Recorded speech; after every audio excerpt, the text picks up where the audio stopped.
Many centuries ago in the city of Nishapur, a child was born and named Omar. No one knew that this quiet boy would one day become one of the greatest geniuses in history. A mind mostly remembered for a few poems, but whose real brilliance was far deeper. Omar was different from other children. While others played, he would look up at the sky and ask questions. Why do the stars move?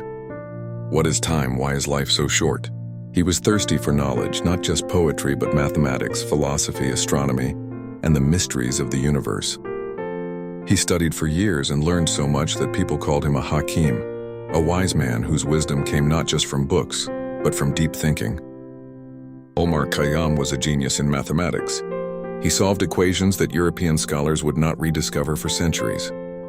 In astronomy, he worked so precisely that he created one of the most accurate calendars in history, even more precise than today's calendar. But Khayyam was not only a scientist. He was a thinking philosopher. In a world where many people wanted simple answers, Khayyam asked difficult questions. He questioned life, death, fate, and commonly accepted beliefs. This made him misunderstood by many. Some avoided him and some even judged him harshly. He did not seek fame. He lived quietly, thought deeply, wrote and spent most of his time in silence and reflection. His poems, short quatrains called Rubaiyat, were written not for recognition but to talk to himself and the universe.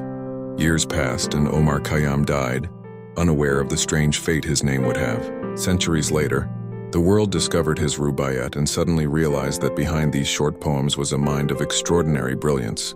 He became known as a great poet in the West, but many still do not know that he was also a mathematician, astronomer, and philosopher. And so Omar Khayyam remained, a genius who saw the world deeper than his time, a scholar who lived quietly, and a thinker whose questions are still fresh today. Khayyam cannot just be read, he must be thought about.